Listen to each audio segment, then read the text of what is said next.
Hebreos 11:6 dice que, pero sin fe es imposible agradar a Dios, porque es necesario que el que se acerca a Dios crea que le hay y que es galardonador de los que le buscan. Esto quiere decir que la fe es el fundamento de nuestra vida cristiana, de nuestra fe en Dios. ¿Por qué? Porque si creemos en Dios, entonces tenemos que reconocer y abrazar la verdad que no es en vano buscarle y que siempre que le buscamos hay un galardón para cada uno de nosotros.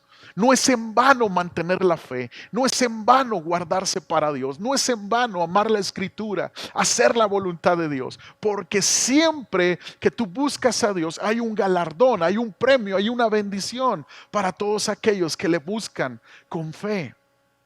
El éxito diario en nuestra vida espiritual, en nuestro matrimonio, en nuestra familia, depende de la manera que nos conducimos por la fe en Cristo Jesús. Depende mucho cómo nosotros desarrollamos nuestra fe, cómo aplicamos la fe en Jesús en el día con día. Va a depender mucho el éxito que tengamos en la vida.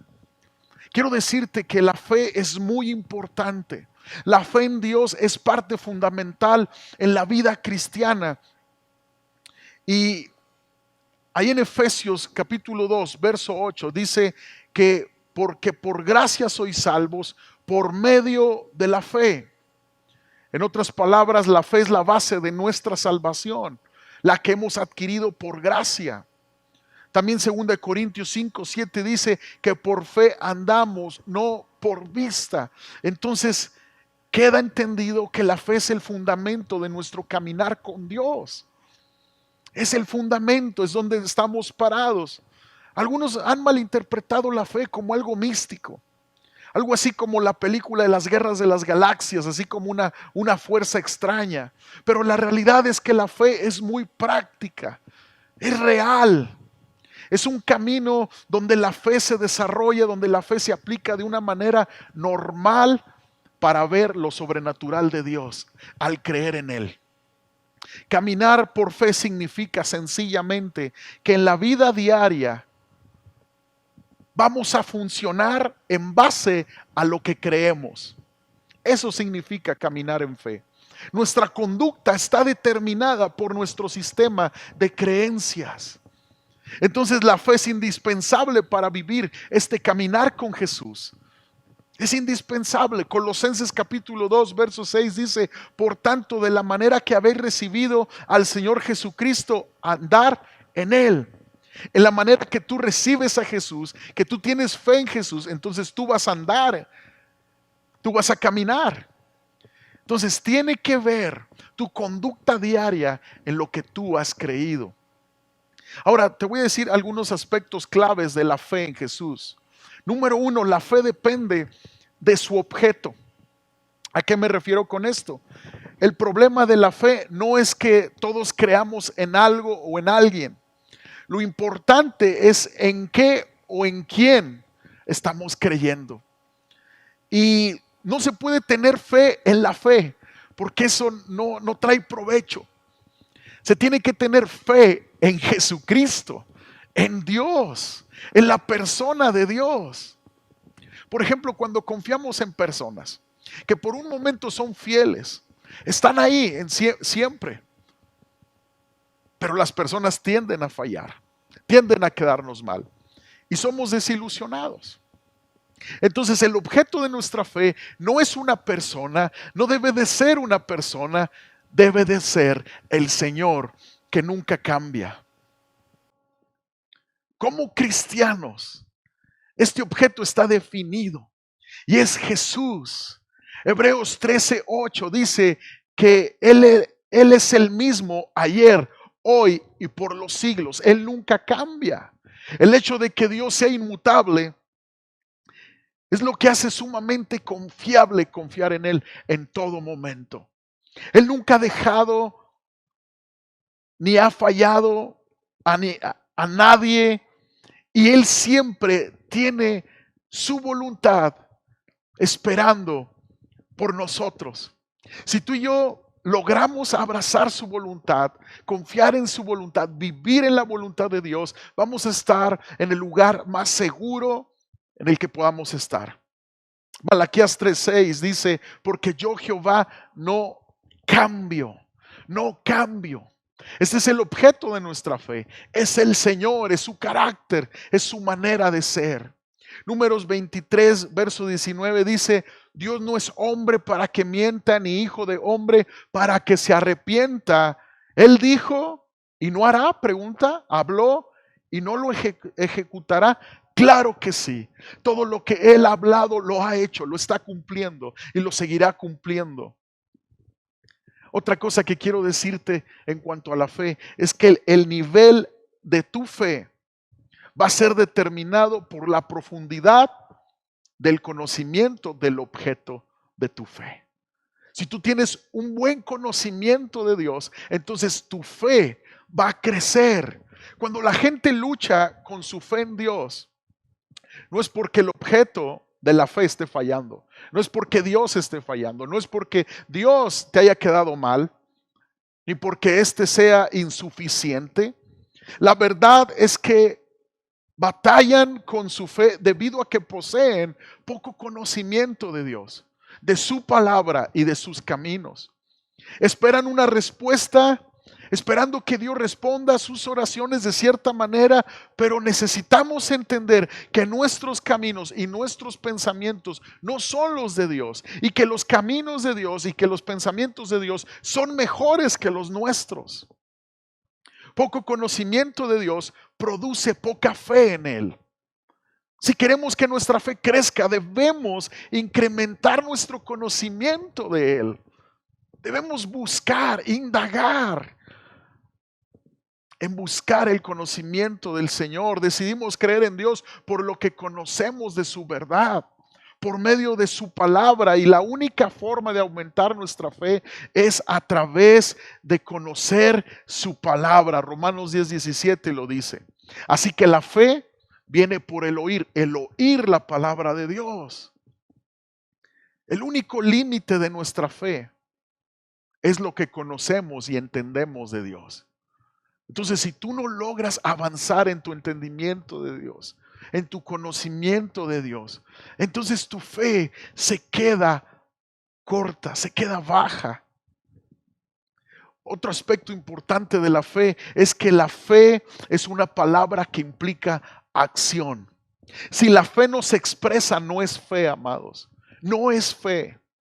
Santiago 2:17 y 18 dice, así también la fe, si no tiene obras, es muerta en sí misma. Pero alguno dirá, tú tienes fe y yo tengo obras. Muéstrame tu fe sin tus obras y yo te mostraré mi fe por mis obras. ¿Qué quiere decir? Que si no hacemos lo que Dios dice, no creemos realmente en Él. Si nosotros decimos tener fe y actuamos de manera contraria, anticipándonos al mal más que a la bendición de Dios, entonces tú y yo no estamos teniendo fe, porque la fe tiene una acción en sí. Y si tu acción no es respaldada, ¿verdad?, por tu fe, y tu acción te lleva al temor, a la preocupación, a la angustia, a anticiparte al mal, entonces no estamos creyendo en el Señor. La fe lleva a cabo siempre una acción. Son inseparables la fe y las acciones. Triste es ver cristianos que profesan creer en Dios, pero que no hacen nada por poner en acción su fe. Esperando que los problemas, que las circunstancias, que la enfermedad, los temores, la derrota les dominen, o simplemente aguantando hasta que Cristo venga por segunda vez en el arrebatamiento de su iglesia. Cada creyente, amados, debe de estar en servicio activo al Señor, llamados todos como cristianos a servir al Señor, a cumplir la gran comisión que Él nos ha dejado. Mateo 28:19. Ir por todo el mundo, predicar el evangelio, ir y hacer discípulos a todas las naciones. Ir. Entonces, si los cristianos decimos tener fe, debemos de accionar. Son tiempos donde no nos podemos dejar abrumar por el temor y por lo que se escucha. Se tiene que levantar una generación de hijos de Dios, de discípulos de Jesús, que buscan al Señor con todo su corazón y que proclaman el evangelio en estos tiempos. Una antorcha de fuego en medio de la oscuridad. Un faro de luz en medio de las tinieblas, proclamando la buena noticia que hay salvación para todo aquel que en Él cree. Que Jesucristo puede restaurar familias, puede transformar, puede liberar de todo vicio. Que Jesús puede dar vida eterna. Es tiempo de despertar con una fe llena de acción. Cada creyente debe de estar en servicio activo al Señor. Y muchos dirán, pero bueno, ¿cómo servimos al Señor si la iglesia está cerrada? La iglesia no está cerrada, tú eres la iglesia. Si tú sientes que la iglesia está cerrada, es que tú estás cerrado a la verdad de Dios y al mover de Dios. La iglesia no está cerrada. Si tú sientes que la iglesia paró, es que tú estás parado, estás estancado, no estás predicando, no estás sirviendo al Señor. La iglesia, si tú sientes que está cerrada, es porque tú estás cerrado al mover del Espíritu Santo, del poder de Dios. La iglesia no está cerrada, nunca para. Jesús dijo ir y hacer discípulos a todas las naciones. No dijo ir a hacer discípulos, pero si hay pandemia, no vayan. No. Hago un llamado a todos los cristianos. Dejen la ociosidad, dejen la postergación. Usen los medios, la tecnología para llegar a muchas personas con el mensaje de Cristo. Usen todo lo que está a su alcance para conectarse en oración con los demás creyentes. Me da mucha tristeza ver la frialdad de la juventud de este tiempo. Jóvenes cómodos, comiéndose todas las redes sociales, comiéndose todas las series, los diferentes canales de televisión, pero no ganan ni un alma para Cristo. Es triste ver la apatía en estos tiempos. Una fe de palabras, pero no de acción. Yo te invito a que tu fe cobre ánimo y acción en el nombre de Jesús, iglesia. Yo te invito a que llenes tus lámparas de aceite porque el novio está por venir. Yo te invito a velar y orar para que no caigas en tentación. El espíritu a la verdad está dispuesto, pero la carne es débil. ¿Qué pasa cuando la fe falla, iglesia? ¿Qué pasa? ¿Has pensado alguna vez que Dios te va a abandonar porque en vez de caminar por la fe has tropezado y caído?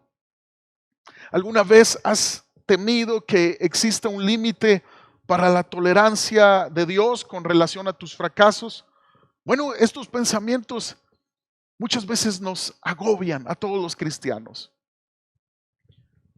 Muchos cristianos se dejan llevar por estos pensamientos y en lugar de levantarse en la gracia de Dios, se hunden en la condenación y en el fracaso, haciéndole más caso a la condenación que al Espíritu Santo que quiere levantar sus vidas. Déjame decirte dos grandes verdades esta noche: que Dios te ama tal y como tú eres.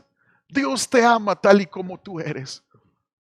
La primera verdad que tú necesitas saber para reforzar tu fe es que Dios te ama y te acepta de forma incondicional. Te acepta. Dios te ama cuando tu caminar en la fe es débil y cuando tu caminar en la fe es fuerte también. En eso está basado nuestro caminar con Jesús, en que Él nos amó primero a nosotros. Primera de Juan capítulo 2 verso 1 dice: mis queridos hijos, les escribo estas cosas para que no pequen. Pero si alguno peca, tenemos un abogado que defiende nuestro caso ante el Padre. Es Jesucristo, el que es verdaderamente justo. Él mismo es el sacrificio que pagó por nuestros pecados. Y no solo los nuestros, sino es el sacrificio que pagó por todos los pecados del mundo.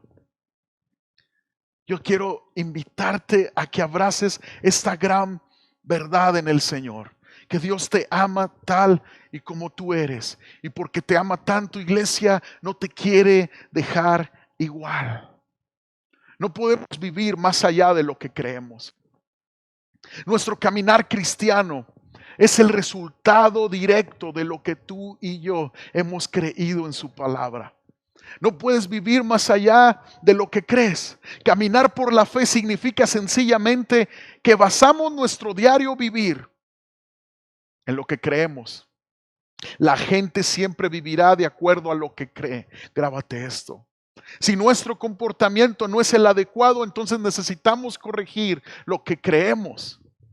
Y el diablo puede tenerte encadenado en una oscuridad espiritual en este momento, o tal vez lograr que tu vida sea un desastre emocionalmente hablando, pero el Señor tiene el poder de liberarte si tú te entregas radicalmente a Él.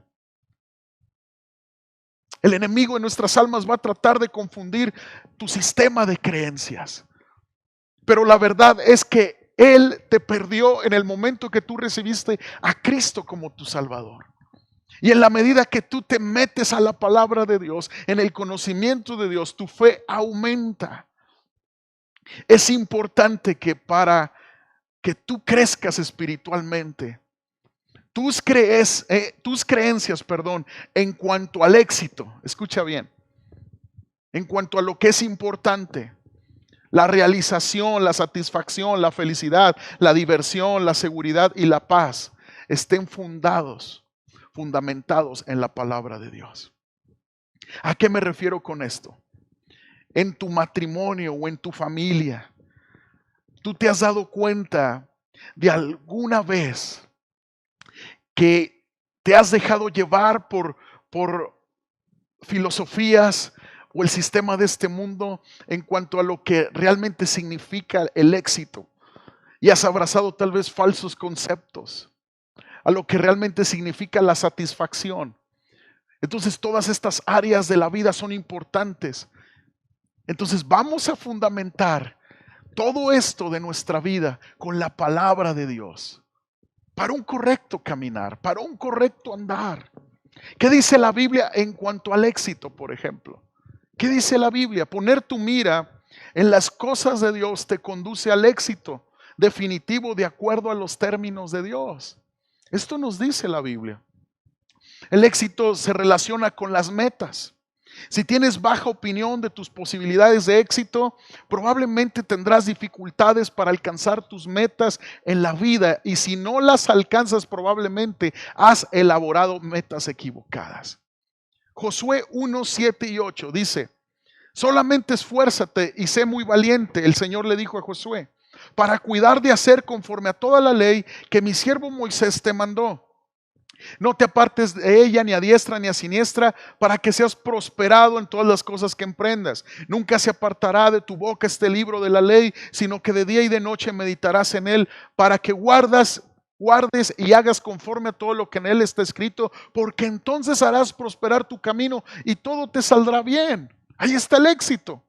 Josué entendió que el éxito no dependía de las personas ni de las circunstancias, sino de vivir completamente conforme a la palabra de Dios. Meditar día y noche en la escritura, guardar la palabra de Dios, guardar los mandamientos de Dios. Suena bastante sencillo, pero Dios inmediatamente puso a prueba a Josué, dándole un plan de batalla bastante extraño para la conquista de Jericó. Marchar por 7 días alrededor de una ciudad y luego hacer sonar el cuerno no era precisamente una táctica militar de los tiempos de Josué. Y así Dios nos está poniendo a prueba en este tiempo. Si vamos a obedecer lo que su palabra nos dice, o vamos a creer más en nuestros razonamientos y en el temor que quiere infundir el enemigo en nuestras vidas. El éxito de Josué estaba condicionado en la obediencia a Dios, sin importar lo necio que pareciera su plan. El éxito es aceptar la meta de Dios para nuestra vida y por su gracia llegar a hacer aquello por lo cual Él nos ha llamado. Eso es el verdadero éxito. Obedecer a Dios en la vida y ser lo que Él quiere que seamos. Número 2, lo importante de esta vida. Si queremos poner atención en lo importante, debemos concentrar nuestras energías en actividades significativas. Es decir, aquellas que duran para la eternidad. Lo importante es un concepto que tiene que ver con el tiempo, ¿verdad? Lo que es importante para la gente le dedica más tiempo. Lo que es importante para nosotros le dedicamos más tiempo. Lo que se olvida con el tiempo tiene poco significado. Pero lo que se recordará en la eternidad es de gran importancia, iglesia. El apóstol Pablo escribe en los Corintios, 1 Corintios 3:14, si permaneciere la obra de alguno que sobreedificó, recibirá recompensa. Y a Timoteo le encargó también que se ejercitara para la piedad, pues tenía promesas en esta vida presente y en la venidera. Entonces, lo importante es lo eterno. Entonces, ¿cómo podemos saber cuáles son nuestras actividades eternas y cuáles son nuestras actividades temporales? ¿Recuerda alguna actividad eterna que Dios te habló, que la pusiste por obra y trajo gran satisfacción y gran gozo a tu vida? ¿La recuerdas? Te doy un ejemplo. El ganar un alma para Cristo, el predicarle a alguien de Jesús. Como cristianos estamos dedicados a lo importante, a la actividad importante, a recolectar tesoros para la eternidad. Este es el corazón del discípulo de Jesús. Lo que digamos o hagamos por Cristo dura para siempre, sin que interese cuán insignificante parezca en este mundo. No importa si este mundo ve insignificante que tú prediques el evangelio, que tú mantengas la fe. Esto es algo importante porque trasciende hacia la eternidad. Vamos a fundamentar nuestra vida con la palabra de Dios. Por ejemplo, la realización. Nuestra mayor realización en esta vida acontece cuando descubrimos nuestros dones y habilidades y los usamos para edificar a otras personas y glorificar al Señor. Esto es realmente realización. La realización en la vida se puede resumir en un sencillo lema: florece donde estás plantado. Esta es la realización para el mundo. Florece. Logra tener tu casa propia, tus coches, tu buena vida, que no falte nada en el refrigerador, unos cuantos títulos ahí en la oficina. Pero para el Señor la realización es diferente. Primera de Pedro 4:10 dice la palabra del Señor: cada uno según el don que ha recibido, ministrelo a otros. Dios tiene un lugar especial en el ministerio para ti. Dios quiere realmente que tú experimentes la verdadera realización, que tú puedas sentirte útil para el Señor en estos tiempos, iglesia. Que tú puedas sentir que realmente en este tiempo, para este tiempo el Señor te ha llamado para orar por los necesitados, para predicar a los que están en sufrimiento, para abrazar al que está desconsolado. Dios te ha llamado, iglesia. Por ejemplo, tú eres el único ser humano entre 6,000 millones de personas que tiene esa actividad de ser marido de tu esposa. Esa actividad de ser padre de tus hijos. Esa actividad de ser esposa de tu esposo, mujer. Madre, hijo, hija en tu hogar. Dios te ha puesto ahí para que le sirvas. Dios te ha puesto ahí para que brilles. Eres la única persona que conoce a tus vecinos, tal vez, a tus compañeros de la escuela, de trabajo. Ocupas un papel único como embajador de Cristo. Y estos son tus campos misioneros. Estos son tus campos misioneros. Y tú eres el obrero que Dios ha llamado para cosechar ahí en el nombre de Jesús. Muchas veces pensamos que necesitamos irnos a otro país para ser misioneros. Los jóvenes se emocionan con la idea de ser misioneros, pero no evangelizan en sus universidades. No evangelizan a sus vecinos. Yo creo que debemos de voltear a ver la vida conforme a la palabra de Dios. Esta realización. Tú eres el obrero que Dios ha traído, ha llamado para este tiempo. La satisfacción. La satisfacción procede de vivir rectamente y mejorar el nivel de calidad de las relaciones o de las actividades en que estamos comprometidos. La satisfacción es una preocupación por la calidad, no por la cantidad. Así debe de pensar el discípulo de Jesús. Tendrás mayor satisfacción haciendo bien unas cuantas cosas, unas pocas cosas, que haciendo muchas cosas de manera apresurada o al azar. Y lo mismo se rige en las relaciones. Salomón describe en Proverbios 18:24: el hombre que tiene amigos ha de mostrarse amigo, y amigo hay más unido que un hermano. Hay satisfacción en ser buen amigo. Hay satisfacción en buscar tú ser buen amigo, en valorar las pocas personas tal vez que tengas a tu alrededor, pero ser tú un buen amigo de calidad.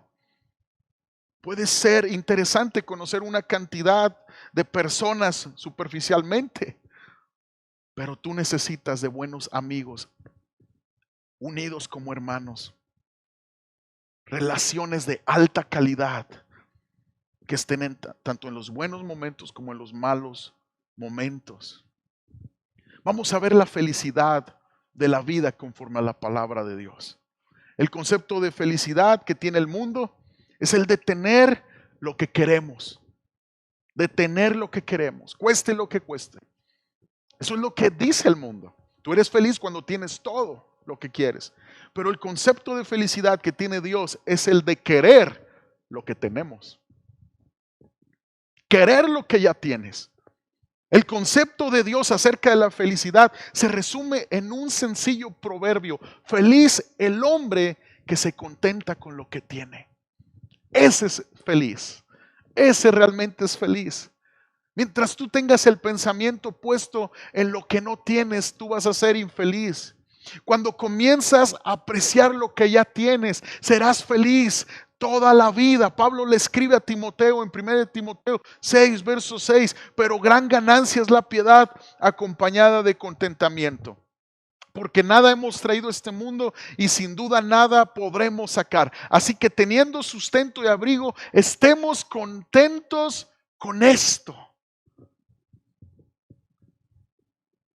La felicidad según Dios es querer lo que se tiene. Es querer, es apreciar lo que se te ha dado. Es valorar la familia que se te ha dado. Es valorar el alimento que tienes a la mesa. Valorar el vestido, el techo que tú tienes. Es ver la vida de esta manera. Primera de Tesalonicenses 5:18 dice: dad gracias en todo, porque esta es la voluntad de Dios para con vosotros en Cristo Jesús. Si tú realmente quieres ser feliz, aprende a estar contento con la vida. Aprende a estar contento, agradecido con Dios por lo que ya tienes en Cristo Jesús. Y te voy a decir algo: tienes todo para ser feliz. En Cristo tenemos todo, tenemos vida eterna, tenemos promesas, tenemos bendición. Cada día al despertar, su misericordia es nueva cada mañana. ¿Qué necesitas, iglesia, para ser feliz y predicar el evangelio con gozo a aquellos que están sufriendo sin esperanza en el mundo? Lo que necesitas es ver la vida conforme a la palabra de Dios. La diversión. El mundo ve la diversión como esa expresión de una espontaneidad, ¿verdad? Sin inhibiciones, es lo que dice el mundo. No te inhibas, tú sé feliz, espontáneo, diviértete. Pero déjame decirte, iglesia, joven, tú que me escuchas, que hay más diversión y aventura tratando de agradar a Dios que tratando de agradar a la carne. Hay más aventura dedicarle tu vida, tu juventud al servicio al Señor. Hay más diversión. Hay momentos donde se intensifica la batalla. Hay momentos donde puedes ver a Dios obrando de una manera poderosa. Hay momentos donde no lo ves, pero tienes esta aventura de seguir confiando a pesar de estar cruzando aguas turbulentas. La vida cristiana, claro que es divertida. No se trata de ser personas amargadas, tristes todo el tiempo, sino ser personas llenas del gozo de nuestra salvación, porque encontramos gozo en obedecer al Señor, verdadero gozo y felicidad. Seguridad, esta área tan importante de la vida. La clave para sentirnos seguros en nuestra vida radica en depender de las cosas eternas y no de las temporales. La inseguridad consiste en confiar en las cosas temporales. Cuando tú eres inseguro es porque estás confiando en las cosas temporales. Algunos confían en alguna relación interpersonal, confían en su dinero, en su trabajo. Por eso siempre tienen inseguridad. Pero cuando el Hijo de Dios, el discípulo de Cristo, tiene su seguridad no solo en lo que puede encontrar en esta vida, sino lo que Jesús promete. Cuando tiene su seguridad en las cosas eternas, entonces vive realmente un estado de seguridad espiritual en Cristo Jesús. Juan 10:27 dice: mis ovejas oyen mi voz y yo las conozco y me siguen. Y yo les doy vida eterna y no perecerán jamás, ni nadie las arrebatará de mi mano. Fíjate cómo no estar seguros cuando Jesús nos está prometiendo que nada nos va a arrebatar de la mano de Cristo. Si tú y yo somos ovejas de Jesús, escuchamos su voz como nuestro buen pastor, entonces nada ni nadie nos va a arrebatar de su mano. ¿Qué más seguridad queremos? Lo tenemos todo en Cristo Jesús. Pablo dijo en Romanos 8:35: ¿qué nos separará del amor de Cristo? ¿Tribulación, o angustia, o persecución, o hambre, o desnudez, o peligro, o espada? Como está escrito: por causa de ti somos muertos todo el tiempo, dice. Somos contados como ovejas de matadero. Antes, en todas estas cosas, somos más que vencedores por medio de aquel que nos amó. Entonces somos más que vencedores y vivimos una vida en victoria por el amor que Dios tiene por nosotros. También Pablo dice en Efesios 1:13 y 14 que hemos sido sellados con el Espíritu Santo. ¿Qué más queremos para vivir seguros en Cristo Jesús?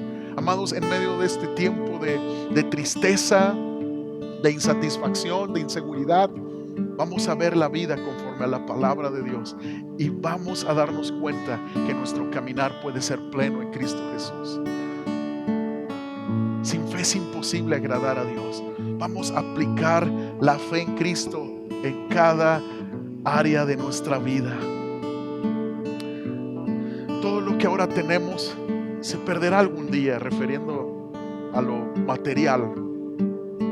Jim Elliot, misionero que murió en Ecuador en manos de los indios Aucas en 1956, dijo: no es necio el que entrega lo que no puede conservar para alcanzar lo que no puede perder. El apóstol Pablo dice en Filipenses 3:7-8: pero cuántas cosas eran para mí ganancia, las he estimado como pérdida por la excelencia, como pérdida por amor a Cristo. Y ciertamente aún estimo todas las cosas como pérdida por la excelencia del conocimiento de Cristo Jesús, mi Señor, por amor del cual lo he perdido todo y lo tengo por basura para ganar a Cristo. Que esto sea tu seguridad, lo eterno, aquello que no puedes perder. Vamos a ver la paz conforme a la palabra de Dios. La paz que Dios nos da. La clave para experimentar paz es entender que la paz es primordialmente interior. Es primordialmente interior. Nadie puede garantizar paz externa porque nadie puede controlar a la gente ni a las circunstancias. Nadie. La paz de Dios es interna, no externa. La paz con Dios es algo que ya tienes. Romanos 5:1 dice: justificados pues por la fe tenemos paz para con Dios por medio de nuestro Señor Jesucristo. Cuando tú recibiste a Cristo, tu diario caminar con Cristo te asegura una paz para con Dios, porque mantienes cuentas cortas con Dios, eres transparente con Dios, te rindes al Señor. La paz de Dios es algo que necesitas apropiarte cada día, día con día, en tu mundo interno, en medio de las tormentas que rugen en el mundo exterior. Tú debes de apropiarte de la paz de Dios en tu interior. Hay muchas cosas que pueden interrumpir, perturbando tu mundo exterior, debido a que tú no puedes controlar las circunstancias ni las relaciones. Pero iglesia, sí puedes controlar tu vida interior, como tus pensamientos, tus emociones y tu voluntad, permitiendo que la paz de Dios gobierne en tu corazón diariamente. Puede haber un caos alrededor de ti, pero Dios es mayor que cualquier tormenta. Colosenses 3:15 dice: y la paz de Dios gobierne en vuestros corazones. Vamos a examinar estas categorías que venimos hablando en nuestro andar diario y basemos nuestras creencias en ellas. Vamos a tomar nuestra fe en el Señor y vamos a ponerla como fundamento de nuestra vida. ¿Qué es lo único que va a impedir caminar en fe? El decidir no creer. Caminar por la fe es sencillamente preferir ser lo que Dios quiere que tú seas. Ora conmigo esta noche, dile ahí: Señor, gracias. Gracias por la vida que me has dado en la cruz del Calvario. Es una vida de fe. Es creer lo que tú has dicho que yo soy. Es creer lo que tú has dicho que puedes hacer en mí. Gracias, Dios. Ayúdame a experimentar, Señor, en cada área de mi vida tu voluntad, ver la vida de acuerdo a tu palabra, Señor, ver el éxito de acuerdo a tu palabra, ver lo que es importante de acuerdo a tu palabra, la realización, la satisfacción, la felicidad, la diversión aún, la seguridad y la paz, que yo las pueda fundamentar en las Escrituras día con día. Gracias, Cristo, por esta bendición de aprender a vivir conforme a lo que yo he creído en Cristo Jesús. No quiero terminar esta transmisión sin antes dar este plan de salvación. ¿A qué me refiero con esto? Hay muchas personas que no conocen a Jesús. Hay muchas personas que se sienten tan alejadas de Dios por su pecado. Pero hoy la buena noticia para ti es que Jesús llevó tu pecado en la cruz del Calvario y que hoy tú puedes ser libre de esa culpa y heredar vida eterna por gracia. No te vayas sin entregar tu corazón a Jesús y decidir en esta noche seguirle en verdad, entregarte a Él, experimentar ese nuevo nacimiento que solo el Espíritu Santo puede hacer en tu vida, nacer de nuevo, que tu viejo hombre quede en el pasado y el nuevo hombre que Dios quiere hacer en ti sea una realidad. Repite esta oración después de mí, dile: Señor Jesús, te pido perdón por mis pecados. En esta noche yo decido creer que tú eres mi Salvador. Abrazo la fe en Jesucristo y me arrepiento de mis pecados. Renuncio a mi pasado y te doy gracias por ir a la cruz a morir por mí. Gracias, Jesús. en el nombre de Jesús. Amén. Amén. Dios les bendiga, amados. Manténganse llenos del Señor, metidos en oración. Valoren a su familia, trabajen para el Señor y ánimo, que el Señor está con nosotros. Dios les bendiga. Gracias, buenas noches.